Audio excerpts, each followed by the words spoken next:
अस्सलाम वालेकुम, मैं हूं अलीना फारूक शेख। आप देख रहे हैं प्रोग्राम रिपोर्ट कार्ड। आज के दिन यानी 25 जुलाई 2018 को इलेक्शंस हुए थे मुल्क में।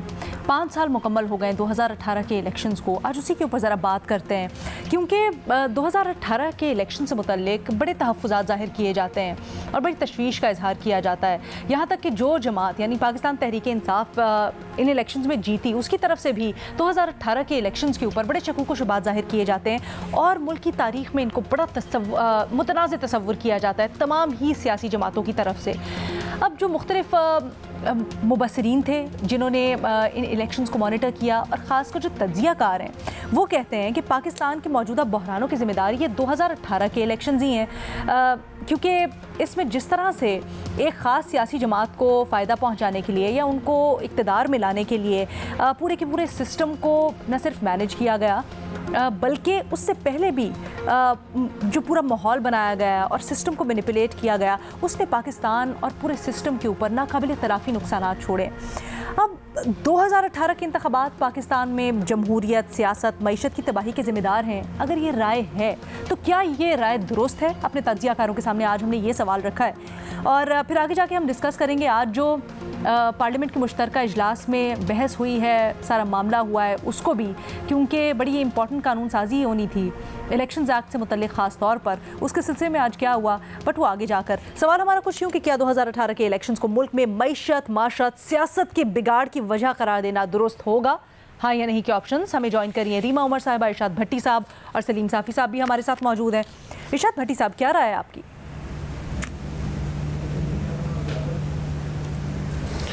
जी मैडम शेख, मैं नहीं मानता इस बात को।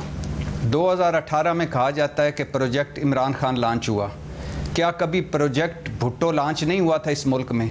क्या कभी प्रोजेक्ट नवाज शरीफ लॉन्च नहीं हुआ इस मुल्क में? कहा जाता है 2018 के इलेक्शन मुतनाज़े थे।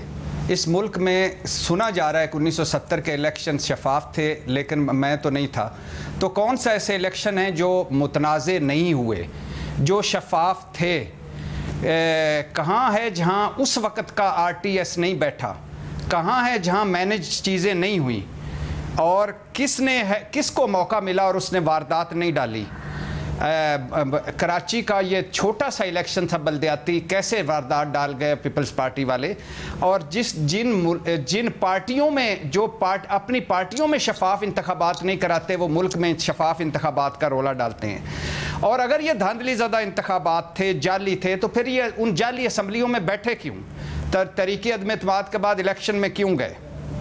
और हमने बकौल जरदारी साहब आरोज़ वाला इलेक्शन भी भुगता। हमने इलेक्शन के दरमियान मेरे महबूब कायद नवाज शरीफ की तकरीर भी सुनी कि मुझे 2 तिहाई अक्सरियत दी जाए और मिल गई। हमने IGI का ड्रामा भी भुगता। अच्छा, अगला आपके सवाल का है कि जमहूरियत को नुकसान पहुंचा। जो चीज़ है ही नहीं हमारे मुल्क में, उसको नुकसान क्या पहुंचना है? सियासत को नुकसान पहुंचा। पहले क्या थी सियासत? जरदारी साहब कहते थे तुम दरिंदे हो, धरती के नासूर हो, मोदी के यार हो, नवाज शरीफ साहब को कहते थे। आगे से ये कहते थे जरदारी साहब को तुम्हारे पेट चीरेंगे, चौकों पे लटकाएंगे, सड़कों पर घसीटेंगे। और 80% मुकदमे एक दूसरे के खिलाफ इन्होंने बनाए थे। इन्होंने हमें बताया कि वो करप्ट है, नहीं मैं नहीं, वो करप्ट है। फिर इधर मिसाके जमहूरियत किया, उधर फौज से डीलें की। अच्छा, फिर दूसरा है कि इमरान खान के दौर में सियासत सहाफ़त पर बुरा वक्त आया। तो आज बड़ा प्यारा वक्त चल रहा है, सुहाना वक्त चल रहा है कि आप मानते हैं ये? फिर मईशत को नुकसान पहुंचा। इमरान खान ये आए थे, इमरान खान निकम्मा है, नाइल है, नालायक है। हम तजर्बाकार हैं, लायक हैं, सारे मसाइल का हल हमारे पास है। बात शुरू हो गई, हमारे पास तो भाई जहर खाने को पैसे नहीं, जो ही आए PDM वाले। फिर आगे आए, हमें तो पता ही नहीं था हालात इतने ख़राब हैं। फिर आगे आए, अच्छा हो अब मौलाना साहब फूंके मारेंगे, मईशत ठीक हो जाएगी। फिर आगे आए, आयतल कुर्सी पढ़ो ताकि IMF का मुआहदा हो जाए। मईशत, इन्होंने ये 2 शाही ख़ानदान बुरहानों की वजह हैं। जब से ये सियासत में हैं, हम बुरहानों की जद में हैं। इनसे जान छूटेगी तो बुरहान भी ख़त्म होंगे। मईशत, अच्छा, फिर 2018 में अगर सारा कुछ बुरा हुआ था तो जब तहरीक अदम एतमाद आई, उसके बाद तो अच्छा हो जाना चाहिए था। वो उसके बाद मैशत मजीद बुरी हुई। अच्छा, मैं माजरत आपको यहाँ पे जरा रोकूंगी क्योंकि आप जो भी मवाज़ना कर रहे हैं वो 2018 के बाद का ही कर रहे हैं, क्योंकि उसके बाद तो ये स्टांस है ना सारी सियासी जमातों का जो आएंगी फिर बाद में कि जी 2018 का जो बिगाड़ था उसकी सफाई करने या उसको सही करने। तो अगर आप मवाज़ना करें 2018 से पहले, मैडम शेख या मैडम शेख 2013-14 से पहले, मैडम शेख एक मेरी बात सुनिए, आरोज का इलेक्शन 2018 के बाद नहीं हुआ, IGI 2018 के बाद नहीं थी, पेट चीरेंगे दरिंदे और धरती का नासूर है, ये 2018 के बाद नहीं कहा इन्होंने। भुट्टो और ज़िया मिले 2018 के बाद, उससे पहले इलेदा थे। ये सारे बुरान 2018 से पहले थे।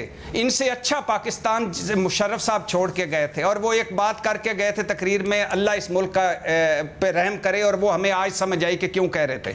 मईशत मजीद बुरी की इन्होंने ये 18-15 महीनों में। मैं उनकी बात कर रहा हूँ जो ये कह रहे हैं, ये इल्जाम लगा रहे हैं, 2016 में और जब 18 में इनको मिला तो उस वक्त तो मईशत ठीक थी, हमारा ग्रोथ रेट बड़ा अच्छा था। जी तो उससे मवाजना करें ना सर, 2018 के बाद आप आ रहे हैं। तो मैडम शेख अगर मैडम शेख किसने कहा है 30,000 अरब कर्जा इमरान खान ने लिया था, 6,000 अरब कर्जे पे मुशर्रफ छोड़ गया था। उसके बाद क्या हुआ? स्टील मिल प्रॉफिट में थी। उसके बाद क्या हुआ? PIA ब्रेक इवन पे चल रही थी। उसके बाद क्या हुआ? आपका नेपरा, ओगरा, नादरा उसने बनाया। आप बेस्ट बल्दियाती इंतखाबात उसने दिए। इन्होंने तो बल्दियाती इंतखाबात जो करवाए वो आपके सामने हैं। तो ये सारे बुरानों की वजह खुद हैं। ये सारे अपना गंद 2018 में डालना चाहते हैं।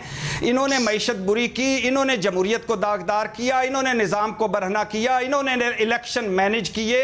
अगर 2018 में तबाही आई थी तो तबाही रुकी क्यों नहीं? क्योंकि सारे इकट्ठे हो गए थे, कोई एक भी बाहर नहीं रहा, सारे तजर्बाकार इकट्ठे हो गए थे, मजीद तबाह कर दिया इन्होंने। बुरान की वजह ये है, जब तक ये हैं बुरान रहेंगे। पीडीएम मैडम शेख, 14 जमातें मैडम शेख, ये हमेशा साथ, ये एम्पायर के साथ मिलकर भी खेले। ये इन्होंने आपस के ये जमहूरियत की खातिर अलहदा भी कहा कि वो भुट्टो है, वो ज़िया है, फिर जमहूरियत की खातिर इकट्ठे भी हुए। इन्होंने मुशर्रफ साहब से डीलें भी की, इन्होंने मुशर्रफ साहब से हलफ भी लिए। इनकी नजर में मुशर्रफ साहब बुरा था। सलीम सावी साहब, आप एग्री करते हैं भट्टी साहब की बातों से? सारे बुरानों की जिम्मेदार ये हैं। ओके भट्टी साहब, आपका पॉइंट आगे, इसको जरा तेजी से लेके चलते ताकि आज वाली बातें भी हम डिस्कस कर सके। साफी साहब, एक ज्यादती आपने की जी और एक भट्टी साहब की गुफ्तगू में हुई सर, जो हिस्टोरिकली और फैक्चुअली गलत है। आपने सवाल में रखा 2018 को इलेक्शन। 2018 को इलेक्शन नामी कोई चीज़ नहीं हुई थी। उसको आप सिलेक्शन का नाम दे दे, उसको आप ड्रामे का नाम दे दे, उसको आप कोई भी नाम दे सकते हैं, लेकिन जिस प्रोसेस में पोलिंग एजेंटों को बाहर निकाला जाए, उनकी अदम मौजूदगी में गिनती कराई जाए, टप्पे लगाए जाए, RTS फाइल कराए जाए, तो उसको इलेक्शन किसी सूरत नहीं कहा जा सकता। एक गलती आपने की। दूसरा, भट्टी साहब ने अपने उसमें PDM का लफ्ज़ इस्तेमाल किया। तो PDM नामी तंजीम जो है वो मेरे ख्याल में कब की ख़त्म हो चुकी है। उसकी बुनियाद इन्होंने कहा 14 जमातें। 14 जमातें वो तब थी जब पीपल्स पार्टी और ANP उसमें शामिल थी। तो उसकी बानी जमात उससे उस वक़्त निकल गई थी जो जिसने बनाया था। जो बाकी मानदा PDM था उसका फिर आपने देखा कि पिछले हुकूमत साजी के वक्त भी इजलास नहीं हुआ और अमलन PDM वो ख़त्म है। यानी अगर आप 14 जमाती को कहें वो PDM तो उस वक्त, तो एक तो ये हिस्टोरिकली इसको दुरुस्त करना चाहिए। दूसरी बात ये है कि इसमें कोई शक नहीं कि पाकिस्तान में मसाइल की वजह वो ये है कि यहाँ पे कभी भी जमहूरियत हकीकी मानों में नहीं रही। उसमें सियासतदानों की भी गलती थी और उसमें एक तबका हम भूल रहे हैं, अक्सर भूल जाते हैं, जिन्होंने इस मुल्क को लूटा भी है और आज भी लूट रहे हैं और आज भी उनका वो सिविल ब्यूरोक्रेसी है वो भी और मिलिट्री इस्टेब्लिशमेंट भी। लेकिन मसलन 73 तक कॉन्स्टिट्यूशन नहीं बना तो उस वक्त तो ये दो ख़ानदान नहीं थे, तो वो किसकी गलती थी? वो तो यहया खान, अयूब खान और उन लोगों की गलती थी ना कि एक मुल्क आपको इतने साल उसको बग़ैर कॉन्स्टिट्यूशन के चला रहे हैं। आपने एबडो के तहत जिन सियासतदानों पे पाबंदी लगाई थी, मौदूदी, दौलताना, GM सईद, उसमें किसी एक पे करप्शन का इल्ज़ाम था। फिर जब मशरिकी पाकिस्तान टूट रहा था, सबसे बड़ा अलमिया तो वो था, तो उस वक्त तो शरीफ फैमिली सियासत में भी नहीं आई थी। तो इस हद तक ये बात इनकी ठीक है कि माजी में IGI भी बनाई गई, शरीफ फैमिली को भी फ़ौज सियासत में लाई, इससे पहले भुट्टो भी किसी ज़माने में अयूब ख़ान के साथ रहे। ये मजहबी जमातें जितनी हैं, इन्होंने भी इस्टेब्लिशमेंट के कारिंदों का किरदार अदा किया। तो सियासत से इस्टेब्लिशमेंट कभी एक दिन के लिए भी लाताल्लुक़ नहीं हुई। लेकिन ये जो 2018 में जो किया गया ना, मैं एक फ़िक्रा अर्ज़ किया करता था कि सियासत के सीने में दिल तो पहले दिन से नहीं था, लेकिन जब से PTI प्रोजेक्ट लॉन्च किया गया था उसके बाद सियासत की आंख में शर्म भी नहीं रही। मसलन उस वक़्त इस बेनंगे तरीके से, एक तो ये था कि भट्टी साहब ने कहा कि 2018 में प्रोजेक्ट, ये 2018 में शुरू नहीं हुआ था, ये 2010 में शुरू हुआ था। और ये आज PTI वालों के साथ जो कुछ हो रहा है, तो ये दूसरी पार्टी के लोगों के साथ, बिलखुसूस नून लीग के लोगों के साथ, ये उस वक़्त से हो रहा था कि नैब के ज़रिए ब्लैकमेल करो, जेलों में डाल दो, केसेस बनाओ, कैरेक्टर असैसिनेशन करो, ये सब कुछ करो, और उनके लिए लॉन्ड्री बनाया गया था PTI को। फिर 2018 में माजी में भी इस्टेब्लिशमेंट पॉलिटिकल पार्टियां बनाती रहीं, उनको इक़्तिदार में लाती रही, लेकिन इस प्रोजेक्ट की जो कीमत दी गई, इस प्रोजेक्ट के लिए मीडिया को भी तबाह बर्बाद और डिस्क्रेडिट कर दिया गया। उसमें जो इतने कद वाले थे उनको दबा दबा के इतना कर दिया गया, और जो इतने बोने थे उनको इतना कर दिया गया। ठीक है। इस प्रोजेक्ट के लिए सियासतदानों के साथ भी यही काम किया गया, और ऐसे लोग जिनका ना कोई अता न पता, बिल्कुल सही। और ये जो बेशर्मी का ब्रेक की इजाजत दीजिएगा मुझे, कल्चर, साफी साहब एक ब्रेक की इजाजत दीजिएगा। मैं यकीनन चाहती हूँ कि इसको हम आगे भी बढ़ाएं, रीमा की भी राय शामिल करेंगे, लेकिन एक छोटी सी ब्रेक लेनी है, उसके बाद वापस आते हैं।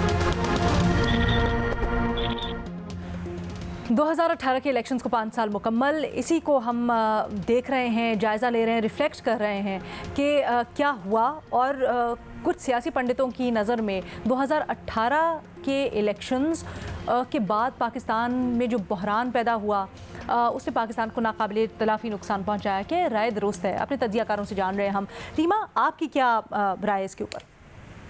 जी शुक्रिया लीना। मेरा ख्याल है हम बहुत नाइंसाफ़ी करते हैं कि हम जो भी पाकिस्तान में क्राइसिस होता है उसकी ज़िम्मेदारी सिर्फ पॉलिटिकल पार्टीज़ पे, पॉलिटिकल एक्टर्स पे डाल देते हैं, जबकि जैसे साफ़ी साहब ने भी बात की, जो एक चीज़ कंटिन्यूटी के साथ चल रही है पाकिस्तान में, वो ये दो पॉलिटिकल फैमिलीज़ नहीं हैं, वो एक और फोर्स है, आपकी इस्टेब्लिशमेंट है। लेकिन ऐसा तज्जिया जिसमें उसका जिक्र ना हो, मैं उस तज्जिए को किस तरह सीरियसली लूँ? हम अगर जमहूरियत की बात कर रहे हैं और आप कह रहे हैं मुशर्रफ साहब का दौर सबसे बेहतर था जिसमें जमहूरियत नहीं थी, तो इसका मतलब है आपकी जो असेसमेंट की यार्ड स्टिक है वो कुछ और है, वो जमहूरियत तो नहीं है। लेकिन अगर आप प्रैक्टिकल चीज़ों पे भी बात करें लीना, मुशर्रफ साहब के वक्त में पाकिस्तान में बदतरीन इंसानी हकूक़ की वायलेशंस हुई। अब हम जबरी गुमशुदगी की बात करते हैं, वो पाकिस्तान में सबसे ज़्यादा उन्होंने किस वक्त में ज़्यादा रिपोर्ट होना शुरू हुई, वो मुशर्रफ साहब के टाइम पे शुरू हुई। और बहुत फ़ख्र से बात करते थे कि किस तरह पाकिस्तान में लोगों को जबरी तौर पे गुमशुदा करके और ममालिक भेज दिया जाता था। तो मुझे नहीं समझ आती कि किस तरह वो वक्त इंसानी हुकूक के पर्सपेक्टिव से बेहतर था। दूसरी आप बात कर लें पाकिस्तान में दहशत गर्दी, मुशर्रफ साहब जब गए इस ताकत से, पावर से, इस मुल्क में दहशत गर्दी की क्या सिचुएशन थी और 2018 में दहशत गर्दी की क्या सिचुएशन थी, आप कंपेयर करके देख लें। 2008 में जब मुशर्रफ साहब गए तो लोड शेडिंग की क्या सिचुएशन थी, 2018 में लोड शेडिंग की क्या सिचुएशन थी, आप कंपैरिजन करके देख लें। बहुत से आपके की जो मैक्रो इकोनॉमिक इंडिकेटर्स होते हैं उसमें भी बहुत ज़्यादा हमें बेहतरी नज़र आई जो अगले 10 साल थे मुशर्रफ साहब के बाद। तो एक ये तरह से हमारी मिथ है कि मुशर्रफ साहब तो इस मुल्क को दूध की नहरें बह रही थी, हर कोई खुशहाल था। शायद कुछ साल ऐसा हुआ हो क्योंकि पाकिस्तान को बहुत ज़्यादा मिलिट्री एड मिली, लेकिन उसके बाद जिस तरह हमने देखा इमरजेंसी लगी, लॉयर्स मूवमेंट हुई, किस तरह मीडिया को ट्रीट किया गया। इमरान खान साहब सबके चहीते अभी भी कहते हैं कि उन्होंने मुशर्रफ साहब के टाइम पे उनको भी जेल जो है वो डाला गया। तो ये कहना कि उस वक्त बहुत ज़्यादा आज़ादी थी, इंसाफ था, ये गलत है। दूसरा, अगर आप दो सियासी खानदानों की बात करते हैं तो चले 2018 में एक और जमात आ गई पावर में, वो 3-4 साल उसने हुकूमत की, तो क्या तब्दीली अलीना आपको नजर आई उन 3-4 सालों में? मसला ये है, अगर आप सिस्टेमिक इश्यूज, इंस्टीट्यूशनल इश्यूज जो इस मुल्क को फेस जो ये करते हैं, जो भी हुकूमत आती है उसको नहीं देखेंगे तो फिर तो ये नाम ही है ना। आप फिर कहें, मुझे बताएं कि क्या वो दो सियासी जमातें आपने वाइप आउट करने की कोशिश की, लेकिन क्या आपने पाकिस्तान को बनाया? क्या पाकिस्तान बन गया स्विट्जरलैंड? क्या पाकिस्तान बन गया जर्मनी जो आप बनाना चाहते थे उन 3-4 सालों में? इश्यू बाय एंड लार्ज ये है अलीना कि आप जब एक कंटिन्यूटी से 2008 में हमने देखा एक हुकूमत आई, डेमोक्रेटिक तरीके से आई। पूरी जमहूरियत मुझे नहीं मालूम दुनिया के किस मुल्क में है जहां आप कहें 100% डेमोक्रेसी है। डेमोक्रेसी का क्राइसिस तो दुनिया भर में चल रहा है, लेकिन एक बेसिक चीज तो है ना कि आप वोट से आते हैं। 2008 में जब पीपल्स पार्टी की हुकूमत आई, हमने देखा कि एक जो 18वीं तरमीम है, एक बहुत बड़ी चीज थी ना, एक सर्विस थी जमहूरियत के लिए इस मुल्क में। उसके बाद हमने देखा 2013 से 18 के बीच में भी एक कंटिन्यूटी नजर आई, एक मोरलेस साथ मिलके कुछ की इश्यूज पे पॉलिटिकल पार्टीज चल रही थी।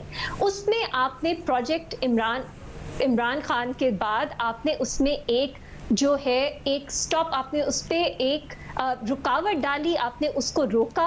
और अब अगर आप एक्सपेक्ट करते हैं कि कुछ ही महीनों में वो जो सब प्रॉब्लम्स खड़ी आपने की वो रिजॉल्व हो जाएंगी, ऐसा नहीं होता। हमारी जो आप इकोनॉमी की बात कर रही हैं, सोसाइटी की बात कर रही हैं, डेमोक्रेसी की बात कर रही हैं, इसको वापस पटरी पे चलने में बहुत साल लग जाएगा। तो यही पाकिस्तान में होता है, जब हम बेहतरी की तरफ जा रहे होते हैं, कोई और प्रोजेक्ट लॉन्च कर दिया जाता है और वो हमें वापस कई डेकेड्स जो है वो ले जाता है और फिर से वहां से हम शुरू कर लेते हैं। तो जब हम आइडेंटिफाई कर रहे हैं फैक्टर्स, मेरा ख्याल है उसमें सियासी खानदान, सियासी जमातें तो बहुत नीचे आती हैं लीना, और बहुत हमारे यहाँ पे प्लेयर्स हैं जिनको ज्यादा हमें अकाउंटेबल ठहराना चाहिए। ठीक है, इरशाद भट्टी साहब, आप इसका जवाब देना चाहेंगे? और ये भी इसमें दरमियान में पॉइंट ज़रूर एड्रेस कीजिएगा कि जब आप बात करते हैं और आप कहते हैं कि नहीं, आप नहीं समझते कि 2018 के इलेक्शंस मुल्क में किसी बहरान या किसी बुरी बात के जिम्मेदार हैं, तो सर तहरीक इंसाफ को मौका मिला, लेकिन क्या उन्होंने किया? ये भी एक बहुत बड़ा सवालिया निशान है। जी मैडम शेख, तहरीक इंसाफ का एक अगर उसका देखा जाए तो मेरे ख्याल में 50% वो कामयाब हुए कि ये जिन जफ्फा तोड़ा इन दो सियासी शाही ख़ानदानों का, लेकिन जब गवर्नेंस और परफॉर्मेंस पे आए तो वो डिलीवर नहीं कर सके, इसमें कोई शक नहीं। जो उनके वादे दावे नारे थे वो पूरे नहीं हो सके। दूसरी बात ये है कि ये जो दो शाही ख़ानदान हैं, इनसे ज़्यादा जमहूरियत पसंद मुशर्रफ था और उसने अमली तौर पर साबित किया। ये सिविलियन डिक्टेटर हैं। हमारे यहाँ दो तरह के निज़ाम आए हैं, एक फ़ौजी आमरीत, दूसरी सिविलियन आमरीत। ये सिविलियन आमरीत हैं। एक बयान दो मुस्तफ़ा नवाज़ खोखर बाहर, एक कहे मैं बच्चों के जूते नहीं उठा सकता चौधरी निसार बाहर, मिफ्ता इस्माइल तुम तो हो ही जोकर। और इसके अलावा लातादाद मिसालें इन जमहूरियत पसंदों की। इन जमहूरियत पसंद ये हैं कि ये जो एक कानून के और आइन की नज़र में कोई मुजरम हो वो हुकूमतें चलाए। ये जमहूरियत पसंद हैं कि ये एवन फील्ड और सरे महल बनाएं और फिर उनकी मनी ट्रेल ना दें। ये जमहूरियत पसंद है जो 2-2 में वोट खरीदते हैं। ये जमहूरियत पसंद हैं जो बल्दियाती निज़ाम से भागते हैं। इनको कभी काश ये मुशर्रफ का थीसिस आगे रखें, बुरे रास्ते से वो आया था लेकिन इनका बेस्ट बल्दियाती निज़ाम दे गया, इनके इदारे बना गया, ख़वातीन की नशिस्तें बढ़ा गया, इलेक्ट्रॉनिक मीडिया दे गया। इन्होंने क्या दिया है? ये तकरीरें, भाषण, बस इनसे ये सुने। और ये मैं इसलिए 2018 को कहता हूं कि इसमें ये इन्होंने बयानिया बनाया है। असल में ये लाडले थे, कोई और आ गया। असल में ये बारियां चल रही थी, दरमियान में रुकावट आ गई। कोई मुझे इस मुल्क में बताएं कि जो कुछ 2018 में हुआ है पहले नहीं हो रहा था 19-20 के साथ, और जो 2018 में तबाही थी और बर्बादी अगर थी, आपको मानता हूं, तो क्या 2023 में आज हम कह सकते हैं कि वो तबाही बर्बादी नहीं थी? पहले हम बड़े दूध और शहद की नहरों में बह रहे थे, और आज हम, और जवाब क्या आया जी? हमने लोड शेडिंग खत्म की, और अब तो गैस शेडिंग भी शुरू हो गई है। क्या करते हो यार? किस तरह के बयानात देते हो, ग्लैमराइज करते हो इनको, जो तबाही के जिम्मेदार हैं। रीमा, आप जवाब देना चाहेंगे? लेकिन अलीना देखिए, भट्टी साहब ने एक लिस्ट में बहुत सी चीज़ें गिनवा देते हैं। अब लोड शेडिंग उन्होंने कहा, उसकी बात करते हैं। क्या ये छोटा मसला था इस मुल्क में? लोड शेडिंग 8 से 12 घंटे एटलीस्ट मिनिमम हो रही थी, और वो 2018 में ऑलमोस्ट निग्लिजिबल हो गई। तो ये कोई मेरी नज़र में छोटी चीज़ नहीं है। दहशतगर्दी मेरी नज़र में छोटी चीज़ नहीं है, और जो मैक्रो इकोनॉमिक इंडिकेटर्स हैं इस मुल्क में, उनकी एक डायरेक्शन मेरी नज़र में छोटी चीज़ नहीं है। 18वीं तरमीम भी मेरी नज़र में छोटी चीज़ नहीं है। पाकिस्तान जैसे मुल्क में, जो एक इनसिक्योर मुल्क है, जिसमें बहुत से चैलेंजेस हर तरह के हर वक्त फेस होते हैं, ये बहुत बड़ी अचीवमेंट्स हैं। हमें इन्हें अंडरमाइन नहीं करना चाहिए।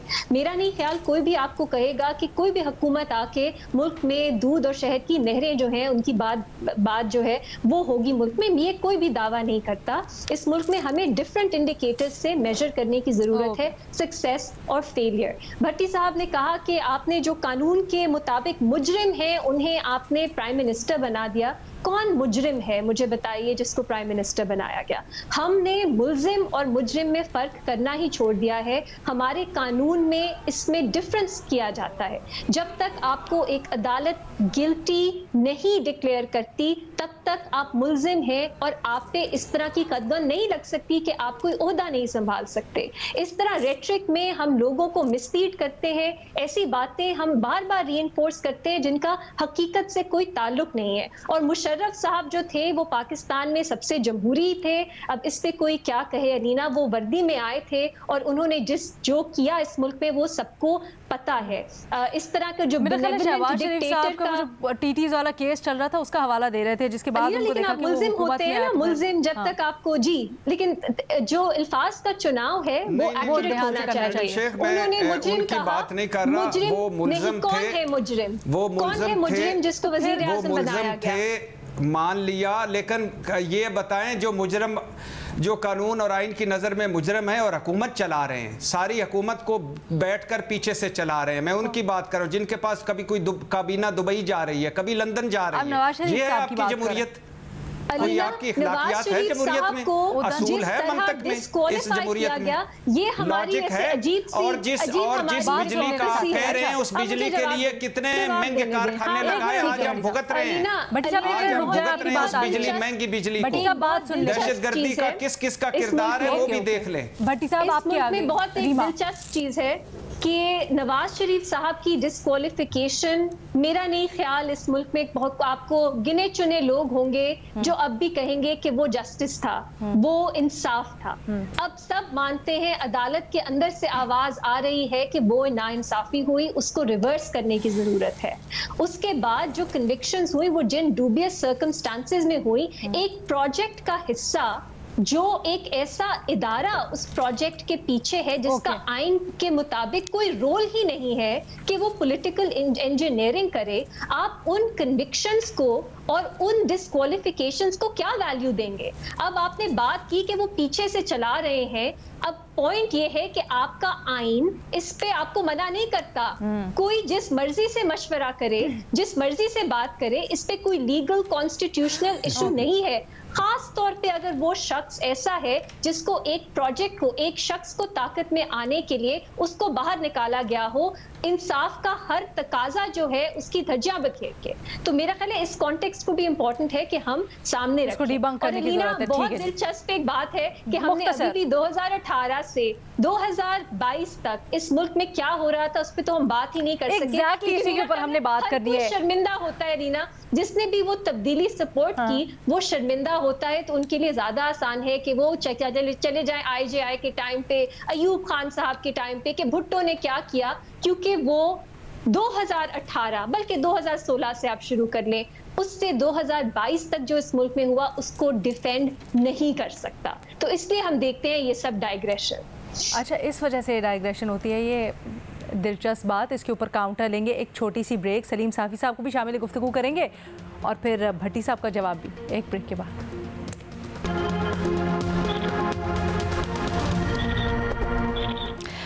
हम रिफ्लेक्ट करें जी गुज़श्ता इलेक्शंस के 5 साल पर। ये बताइएगा साफ़ी साहब, आप क्या समझते हैं, हमने 2018 के इलेक्शंस में जो सब कुछ हुआ उससे कुछ सीखा?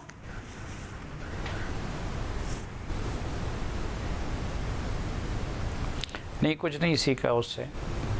हमने उससे कुछ भी नहीं सीखा, इसलिए कि इस वक्त जो मसलन मौलाना फजलुर रहमान इमरान ख़ान बनने की कोशिश कर रहे हैं, जरदारी भी इमरान ख़ान बनने की कोशिश कर रहे हैं, और नवाज शरीफ भी इमरान ख़ान बनने की कोशिश कर रहे हैं, और ये सब अब ख़ुद कुछ नहीं कर रहे हैं।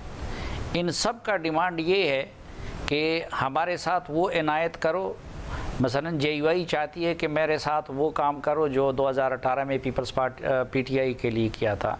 नून लीग ये चाहती है कि फ़ौज उनके लिए वो काम करे जो 2018 में PTI के लिए किया था। यही काम जो है पीपल्स पार्टी भी चाहती है कि वो उनके लिए वो काम करे कि जो PTI के लिए किया था।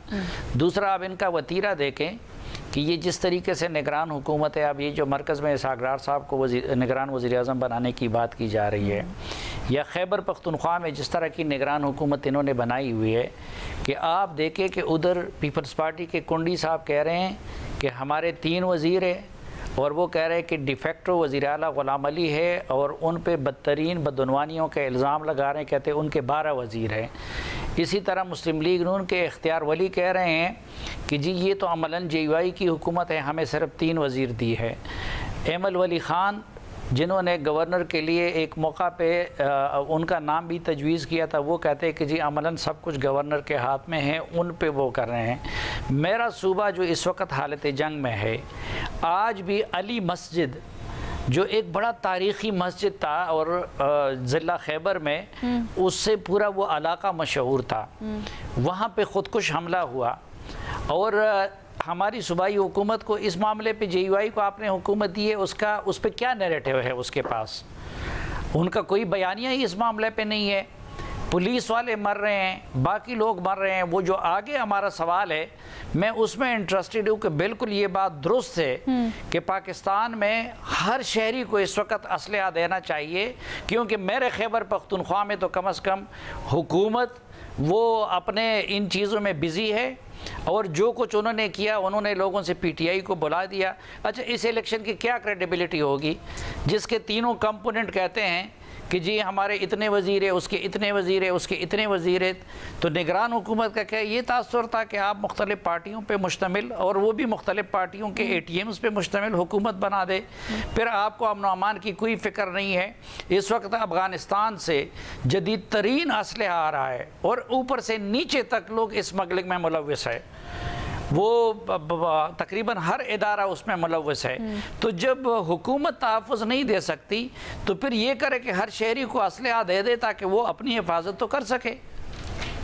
सर, ये बहुत ही तशवीशनाक बात है जो आप कर रहे हैं, लेकिन क्या किया जाए रीमा? हुकूमत की तरजीहात कहाँ है? बिल्कुल सही पॉइंट आउट कर रहे हैं। खैबर पख्तूनख्वा में हम देख रहे हैं पिछले 1-1.5 महीने से जो कुछ हो रहा है, उसमें वज़रा के इस तरह के बयानात, कल ख्वाजा आसिफ साहब के जिस बयान का हवाला दे रहे हैं सलीम साफ़ी साहब, कहते हैं कि जी लोगों की पार्लियामेंटेरियंस की असलहे की परमिट के लिए आई हुई थी दरख्वास्तें, उसके ऊपर उन्होंने एहतजाज किया पार्लियामेंटेरियंस ने असम्बली में कि हमारी असलहे की दरख्वास्तें क्यों नहीं की जा रही, एक्सेप्ट क्यों नहीं की जा रही। इसके ऊपर वज़ीर दिफा साहब ये कहते हैं कि बिल्कुल सही एहतजाज करें, होनी चाहिए, क्योंकि मुल्क में लाकानूनियत है, कानून है ही नहीं, इसलिए हर शहरी को असलहा दे दो।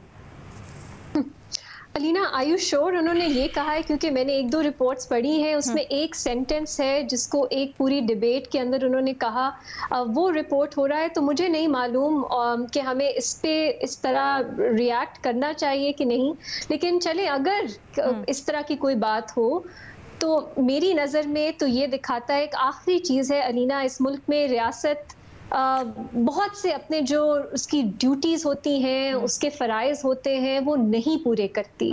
लेकिन अगर सिक्योरिटी भी, और ये बिल्कुल साफ़ी साहब सही कह रहे हैं कि इस मुल्क में बहुत से लोग तो ऐसे हैं जो अरसे से खुद ही अपनी सिक्योरिटी के जिम्मेदार हैं, और रियासत तो बल्कि उनके लिए इनसिक्योरिटी का बायस है। उनको तो खतरा है रियासत से, रियासत प्रोटेक्ट नहीं बल्कि उन्हें और इंडेंजर करती है।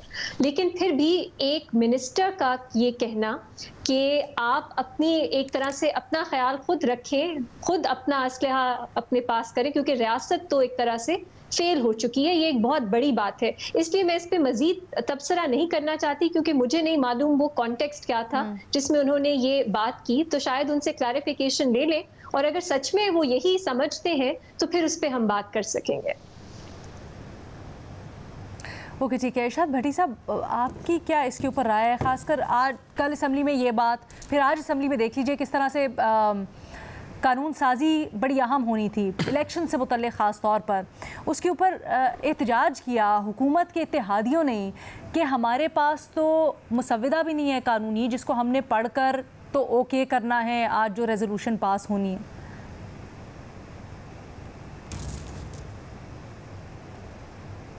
मैडम शेख, जो आपका सवाल के दो हिस्से हैं। पहला हिस्सा है कि इत्तेहादियों ने बड़ा एहतजाज किया। कौन से इत्तेहादी, कौन सी हुकूमत, जाली असम्बली, अधूरी असम्बली, इनकी ज़ुबान में, और उसमें बैठे हुए कानून साजियाँ, मन मतलब की, मन मर्जी की कानून साजियाँ। हमारा भाईजान जो है वो उसकी नाअहली 5 साल कर दो। चीफ जस्टिस बोल रहे हैं ज़रा इनके खिलाफ कानून साजी कर लो, करारदादें पास करो, किसी की जुर्रत है कि हमारे खिलाफ कोई बोल सके, तो इन्हें पार्लियामेंट पास कर दो कि कोई हम पे तनकीद ना कर सके, तो इन्हें इलेक्शन कमीशन हो जाए, तो इन्हें बिलावल भुट्टो, तो इन्हें जरदारी और जरदारी साहब, और तौहीन FIA को ज़्यादा इख्तियार दे दो, और मीडिया के जकड़ दो पाबंदियों में ज़्यादा। ये कौन सी असम्बली है? किसकी असम्बली बात करते हैं? ये कौन से जमहूरियत पसंद है जिसमें किसकी तौहीन की थी? कौन से इनको ये है कि जिनमें अपोजिशन इनको नहीं चाहिए? राजा रियाज अपोजिशन लीडर चाहिए। दूसरा बात आप एक मिनट, राजा रियाज के साथ क्या हुआ था कि जब वो वोट नहीं दे रहे थे तो रास्ते में मोटरवे पे उनको रोक के, इनको सारा किस्सा पता है कि उनको वहाँ पे मारा गया, फिर उनको बंद किया गया वॉशरूम में, बख्तरबंद गाड़ी में उनको लाया गया, सुबह तक इनको इधर बिठाया गया था कि सुबह जाके इमरान खान को वोट दे दो। अच्छा, मोहसिन बेग ने किसकी तौहीन की थी जब उसके घर में सब कुछ घुसे थे? तो दोनों तरफ के हक़ाइक़ बयान करने चाहिए। चलो ये भी मान लेता हूँ साफ़ी साहब कि आपकी सारी बातें ठीक है। मैं ये आप ये जो हमने 2018 में के अंदर वोट दिया था, पूरा बयानिया बनाया कि सारी खराबियों की वजह तो क्यों इसको पता नहीं है? वो 30-31 वोट सारा खान साहब जी मेरे लिए वो बराबर करते थे। जी, उसके बाद सिंध हाउस भी, उसके बाद सारा। लेकिन चलो 2018 में जिन चीजों, 3.5 साल में जिन चीजों के हमें PDM ने सिखाया था कि ये चीजें नहीं, मैं उसी पे आता हूँ, उसी पे आ रहा हूँ। चलो नहीं, माजरत चाहता हूँ, चलो बिल्कुल नहीं। 3.5 साल जो हमें कहा कि ये चीजें नहीं होनी चाहिए, क्या वो आप 16 महीनों में चीज़ें वो ख़त्म कर दी कि उसको उसमें मज़ीद अबतरी लाई? क्या वो चीज़ें नहीं उसके बाद ज़्यादा नहीं की? कोई एक शोबा बता दें जिसमें इन्होंने कहा कि ये शोबा आज़ाद होना चाहिए, ये शोबा मजबूत होना चाहिए, वो शोबा इनके 15 महीनों में आज़ाद हुआ या मजबूत हुआ? सर ये तो फिर वैसा ही नहीं होगा जैसा कल आपने तज्जिया किया था, और आपने कहा कि कितना आप चाहते हैं कि अब केयर टेकर सेटअप लंबा हो, क्योंकि जैसा इनके साथ हुआ वैसे ही उनके साथ हो। ढेर पर बैठे हुए हैं मैडम शेख, हम तो आपकी ही लॉजिक के मुताबिक फिर तो ये मैडम शेख आप तो ये हुकूमत भी जो कह रही है वो सही के साथ आप ट्विस्ट कर रही हैं। नहीं, ये इमरान खान तो अल्फाज सिर्फ दोहरा रही है, किसी भी तरह से मेरी वजाहत नहीं है। तो निकम्मा था, नाअहल था, नालायक था, और सारा कुछ बहुत बुरा हुआ था। ये पहले क्या किया और आज क्या किया? ये असलियत से ज्यादा वास्ता हमें पड़ता है। तो मुझे ये बताएं कि ये लाइसेंस दे या ना दे। उस रोज़ वर्ल्ड में अगर पाकिस्तान का हिस्सा है बलूचिस्तान ना, उसमें जितने दिन लड़ाई जारी रही उसमें कौन सा असलहा इस्तेमाल नहीं हुआ? ये जो पिछले दिनों पाड़ाचिनार खुरम एजेंसी, अगर खुरम ज़िला पाकिस्तान का हिस्सा है, उसमें ऐसा वेपन इस्तेमाल हुआ। ये तो कलाशनकोव वगैरह की लाइसेंस मांग रहे हैं ना। तो ये असलिया कहाँ से आ रहा है और ये रियासत किधर है? और ये कच्चे के डाकू, अच्छा, कच्चे के डाकू उनके पास कहते हैं जदीद असला है। आपने उस रोज जिला खैबर के डीएसपी बेचारे को लाशें उठाते हुए रोते देखा था कि नहीं? अच्छा, हम ना मीडिया के पास टाइम है कि उनको टाइम दे दे? हमें ये सारी खुरापात पे सारे दिन बहस करनी पड़ती है। रोजाना उधर लोग मर रहे हैं, वहाँ पे ना पुलिस उनको बचा सकती है, पुलिस बेचारे अपने आप को बचा रही है। किसी ने ये पूछा कि इस बजट में आपने वॉर ऑन टेरर के लिए कितने पैसे दे दिए? बिलावल साहब तो अपने लिए 20 अरब ले गया, शहबाज शरीफ साहब अपने पंजाब के लिए सब कुछ ले गया। वो पख्तूनख्वा जो कि हालत जंग में है, उसके 800-600 अरब रुपए आपके ज़िम्मे, आपने सिर्फ उनको 5 अरब रुपए दे दिए। 5 अरब रुपए से आप इस सारी जंग का मुकाबला कर रहे हैं। उनके पुलिस के पास आज भी वही पुराने हथियार है। फॉरेंसिक लेबॉर्ट्री आज भी वो लाहौर उसके लिए जाते हैं। और दूसरी तरफ हमें कहते हैं कि ये, और हम मीडिया वाले लगे होते हैं उसको न रिपोर्ट कर सकते हैं, इधर हम लिखते हैं रोजाना जी इसकी रेटिंग आएगी, उसकी रेटिंग आएगी, तो जज ने ये कर दिया, फलां ने ये कर दिया, उसने ये कर दिया। जिसके लिए जिंदगी और मौत का मसला है या रियासत, मुकदमा फिर क्यों नहीं इतनी मुस्तैदी से उठाते खैबर पख्तूनख्वा का? वो तो जाली इलेक्शन थे ना। अगर हकीकी नुमाइंदे आते, आपने ये क्वेटा से महमूद खान, अचकजई और रईसानी जैसे लोगों को वो करके ये तीसरे नंबर पे आए हुए कासम सूरी को लाके नहीं बिठाया था, तो वो वहाँ के लोगों की तर्जुमानी कर सकता है। अभी मौलाना 2018 में तो यही हम कह रहे हैं कि आपने आवाम के नुमाइंदों को नहीं छोड़ा था। वो शाहबुद्दीन खान, जो शाहबुद्दीन पशद कहलाता था, वो उधर से मौलाना अपने लिए वो कर रहे हैं। मैंने आपको बता दिया ना कि वो तो पहले मैंने बता दिया कि ये सब अपने अपने हिस्सों को लेने में लग गए हैं। उधर लोग मर रहे हैं, कौन जिम्मेदार है, किससे गिला भी मर रहे हैं, अगर पुलिस वाले भी मर रहे हैं। मुझे सर ये समझाइएगा हमारे देखने वालों को। एक सेकंड भट्टी साहब, सर हमारे देखने वालों को मैं सिर्फ ये कहता हूँ जब नुमाइंदों का ये हाल है, उनकी तरजीहात नहीं दे सकती तो फिर लोगों को फिर ख्वाजा से ने बात की है या नहीं की है? फिर ये बात ठीक है कि लोगों को अपनी हिफाजत का इंतजाम करना है। मैडम शेख, ये खुदा के लिए, मैं साफी साहब की सारी बातों को एग्री करते हूँ। खुदा के लिए ये अगर आप अगर आप रोटी कपड़ा और मकान नहीं दे सकते, आप अच्छा स्कूल नहीं दे सकते, अच्छा अस्पताल नहीं दे सकते, आप अपने ख़ानदानों के अलावा जिसके साथ 12-12 गाड़ियाँ हैं उनके अलावा किसी एक को जान माल का तहफ़्फ़ुज़ तो दे दें। इधर तो नाजायज़ असला इतना है, जायज़ असला भी आप सारों को दे देंगे। हम तो पहले ही बारूद के ढेर पे बैठे हुए हैं, पहले ही इतना असला हो गया, अब और क्या करोगे? ये असला जो हर घर में पहुंचाओगे, इनको अभी भी इनको तहफ़्फ़ुज़ हासिल चाहिए, तहफ़्फ़ुज़ चाहिए। ये जो लड़ रहे हैं अंदर कौमी असम्बली में कि हमें असला दो, असला दो, क्या करेंगे आप? कितना असला और चाहिए? हर एक को कहे इजाज़त दे दो कि अपने घर में फैक्ट्री लगा ले। फिर ये लीडरान भी, आपने इमरान खान की सिक्योरिटी देखी है? नहीं, आपने इन वजीरों की सिक्योरिटी देखी है? नहीं होनी चाहिए। कितने फिर ये भी हम लोगों की तरफ बगैर उसके मसला ये है कि ये इनके साथ इतना तहफ़्फ़ुज़ है कि इतना तहफ़्फ़ुज़ इनको मिला हुआ है कि हम, अगर किसी को जायज़ ज़रूरत है सर, वो तो आई थिंक जस्टिफाइड है, क्योंकि फिर बाद में हम यहाँ पे बैठ के सवाल करेंगे कि क्यों नहीं रहनुमाओं को तहफ़्फ़ुज़ दिया। असलहा बरदार पहरे और मैं इफ्तिखार के साथ 2 बंदे नो। ये बिल्कुल हकीकत बात है, ये बिल्कुल हकीकत बात है कि सर रियासत को इंश्योर करना चाहिए कि सबके जानो माल उसी तरह से महफूज हों। आज के प्रोग्राम से इतना ही, इजाज़त दें, अल्लाह हाफ़िज़।